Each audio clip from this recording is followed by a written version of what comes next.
नमस्कार दोस्त। अगर आपको मेरा वीडियो भगवद गीता रीडिंग पसंद आ रही है तो कृपया लाइक और सब्सक्राइब जरूर करें।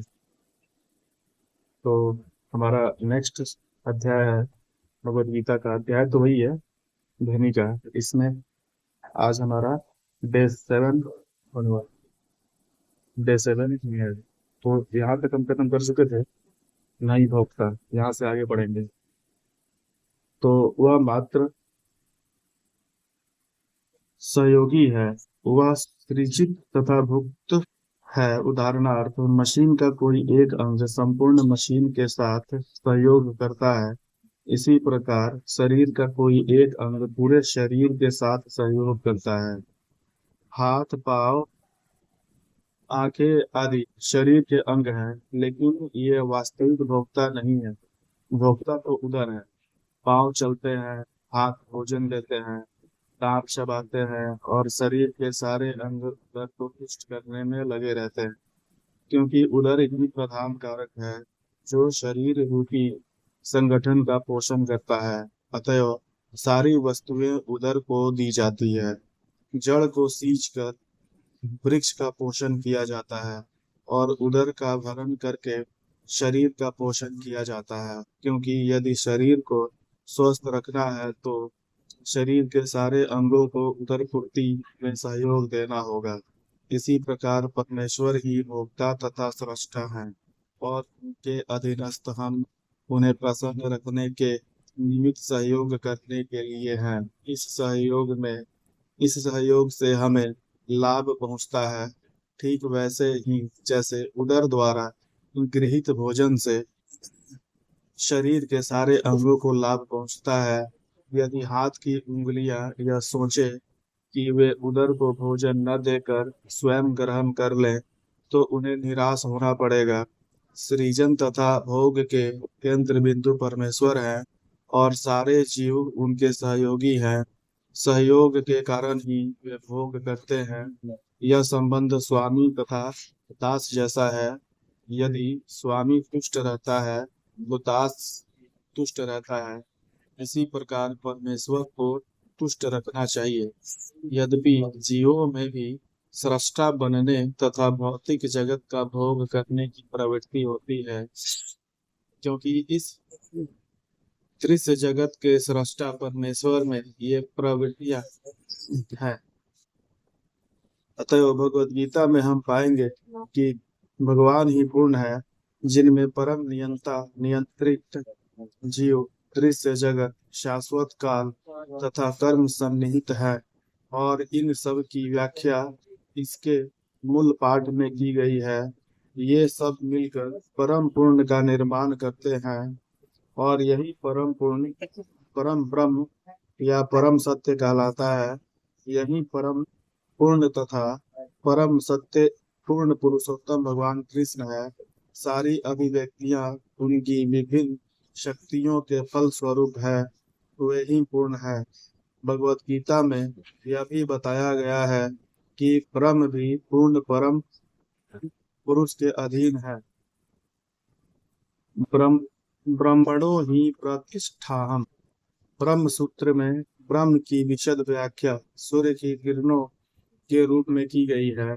निर्विशेष ब्रह्म भगवान का प्रभामय किरण समूह है। निर्विशेष ब्रह्म पूर्ण ब्रह्म की अपूर्ण अनुभूति है और इसी तरह परमात्मा की धारणा भी है। 15वें अध्याय में यह देखा जाएगा कि भगवान पुरुषोत्तम निर्विशेष ब्रह्म तथा परमात्मा की आंशिक अनुभूति से बढ़कर हैं। भगवान को सच्चिदानंदन विग्रह कहा जाता है। ब्रह्म संहिता का शुभारंभ इस प्रकार से होता है। ईश्वर परम कृष्ण सच्चिदानंद विग्रह अनादि रादि गोविंद सर्व कारण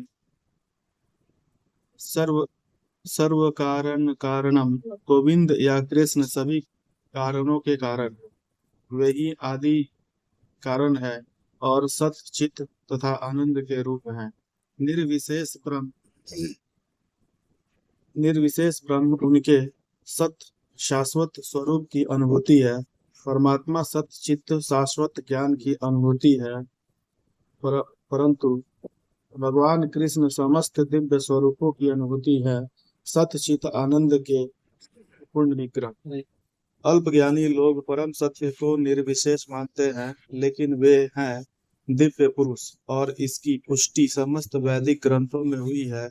नित्यो नित्यानाम चेतन चेतनश्चेतनानाम, कठोपनिषद 2.213। जिस प्रकार हम सभी जीव हैं और हम सब की अपनी अपनी व्यष्टि सत्ता है, उसी प्रकार परम सत्ता भी अनंत व्यक्ति है, और भगवान की अनुभूति उनके पूर्ण स्वरूप में समस्त दिव्य लक्षणों की ही अनुभूति है। यह पूर्णतया रूप विहीन निराकार नहीं है। यदि वह निराकार है या किसी अन्य वस्तु से घटकर, तो वह पूर्ण नहीं हो सकता। जो पूर्ण है उसे हमारे लिए अनुभव गम्य तथा अनुभवातीत हर वस्तुओं से युक्त होना चाहिए, अन्यथा वह पूर्ण कैसे हो सकता है। पूर्ण भगवान में अपार शक्तियां हैं। परास्य शक्तिर्विविधैव श्रूयते। कृष्ण किस प्रकार अपनी विभिन्न शक्तियों द्वारा कार्यशील है, इसकी भी व्याख्या भगवत गीता में हुई है। यह दृश्य जगत या जिस जगत में हम रह रहे हैं, वह भी स्वयं में पूर्ण है, क्योंकि जिन 24 तत्वों से यह नश्वर ब्रह्मांड निर्मित है, वे सांख्य दर्शन के अनुसार इस ब्रह्मांड के पालन तथा धारण के लिए अपेक्षित संसाधनों से पूर्णतया समन्वित है। इसमें न तो कोई विजातीय तत्व है, न ही किसी भी वस्तु की आवश्यकता है। इस सृष्टि का अपना निजी नियत काल है, जिसका निर्धारण परमेश्वर की शक्ति द्वारा हुआ है, और जब यह काल पूर्ण हो जाता है, तो उस पूर्ण व्यवस्था से इस क्षणभंगुर सृष्टि का विनाश हो जाता है। शुद्र जीवों के लिए यह सुविधा प्राप्त है कि पूर्ण की अनुभूति करें। सभी प्रकार की अपूर्णताओं का अनुभव पूर्ण विषयक ज्ञान की अपूर्णता के कारण है। इस प्रकार भगवत गीता में वैदिक विद्या का पूर्ण ज्ञान पाया जाता है। सारा वैदिक ज्ञान अमोघ अच्युत है, और सारे हिंदू इस ज्ञान को पूर्ण तथा अमोघ मानते हैं। उदाहरणार्थ, गोबर पशु मल है, और स्मृति या वैदिक आदेश के अनुसार यदि कोई पशु मल का स्पर्श करता है, तो उसे शुद्ध होने के लिए स्नान करना पड़ता है। लेकिन वैदिक शास्त्रों में गोबर को पवित्र करने वाला माना गया है। इसे विरोधाभास कहा जा सकता है, लेकिन यह मान्य है, क्योंकि यह वैदिक आदेश है, और इसमें संदेह नहीं है कि इसे स्वीकार करने पर किसी प्रकार की त्रुटि नहीं होगी। अब तो आधुनिक विज्ञान यह सिद्ध कर चुका है कि गाय के गोबर में समस्त जीवाणु नाशक गुण पाए जाते हैं। अतः वह वैदिक ज्ञान पूर्ण है, क्योंकि यह समस्त संशयों तथा त्रुटियों से परे है, और भगवत गीता समस्त वैदिक ज्ञान का सार है। वैदिक ज्ञान शोध का विषय नहीं है। हमारा शोध कार्य अपूर्ण है, क्योंकि हम अपूर्ण इंद्रियों के द्वारा शोध करते हैं। हमें पहले से चले आ रहे पूर्ण ज्ञान को परंपरा द्वारा स्वीकार करना होता है। जैसे कि भगवत गीता में कहा गया है, हमें ज्ञान को उपयुक्त स्रोत से, परंपरा से ग्रहण करना होता है। तो परम गुरु साक्षात भगवान से प्रारंभ होती है, और शिष्यों गुरुओं की यह परंपरा आगे बढ़ती है। छात्र के रूप में अर्जुन भगवान कृष्ण से शिक्षा ग्रहण करता है, और उनका विरोध किए बिना वह कृष्ण की सारी बातें स्वीकार कर लेता है। किसी को भगवत गीता के एक अंश को स्वीकार करने और दूसरे अंश को अस्वीकार करने की अनुमति नहीं दी जाती। हमें भगवत गीता को बिना किसी प्रकार की टीका टिप्पणी, बिना घटाए बढ़ाए या विषय वस्तु में बिना किसी मनोकल्पना को स्वीकार करना चाहिए। गीता को वैदिक ज्ञान का सर्वाधिक पूर्ण प्रस्तुति समझना चाहिए। वैदिक ज्ञान दिव्य स्रोतों से प्राप्त होता है और स्वयं भगवान ने पहला प्रवचन किया था। भगवान द्वारा कहे गए शब्द अपौरुषेय कहलाते हैं, जिसका अर्थ है कि वे चार दोषों से युक्त संसारी व्यक्ति द्वारा कहे गए पौरुषेय शब्दों से भिन्न होते हैं। संसारी पुरुष के दोष: वह त्रुटियां अवश्य करता है, वह अनिवार्य रूप से भ्रमित होता है, उसमें अन्यों को धोखा देने की प्रवृत्ति होती है तथा वह अपूर्ण इंद्रियों के कारण सीमित होता है। इन चार दोषों के कारण मनुष्य सर्वव्यापी ज्ञान विषयक पूर्ण सूचना नहीं दे पाता। ऐसे दोषपूर्ण व्यक्तियों द्वारा वैदिक ज्ञान प्राप्त नहीं किया जाता। इसे पहले पहल प्रथम सृष्ट जीव ब्रह्मा के हृदय में प्रदान किया गया। फिर ब्रह्मा ने इस ज्ञान को अपने पुत्रों तथा शिष्यों को उसी रूप में प्रदान किया जिस रूप में उन्हें भगवान से प्राप्त हुआ था। भगवान पूर्ण है और उनका प्रकृति के नियमों के वशीभूत होने का प्रश्न ही नहीं उठता। अतएव मनुष्य में इतना समझने की बुद्धि तो होना ही चाहिए कि भगवान ही इस ब्रह्मांड की सारी वस्तुओं के एकमात्र स्वामी हैं। वे ही आदि सृष्टा तथा ब्रह्मा के भी सृजन करता है।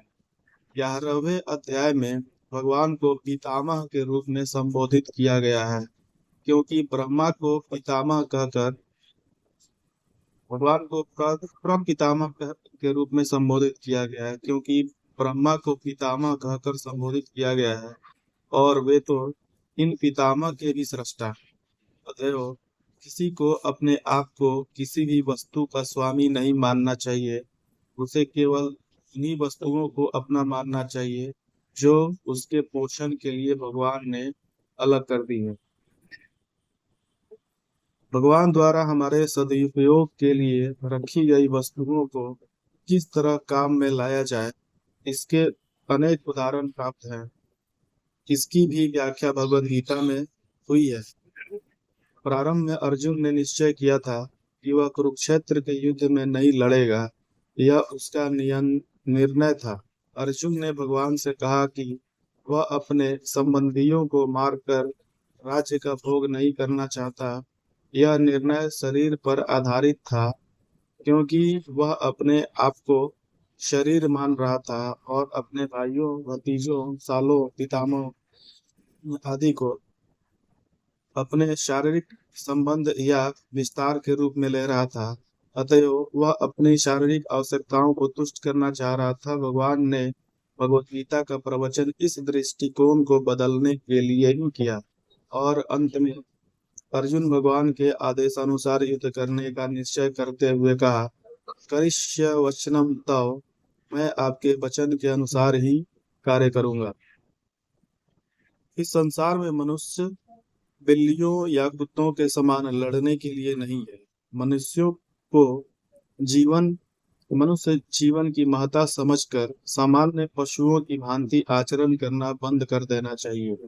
मनुष्य को अपने जीवन के उद्देश्य को समझना चाहिए और इसका निर्विशेष वैदिक ग्रंथों में दिया गया है, जिसका सार भगवद गीता में मिलता है। धन्यवाद दोस्तों। आज की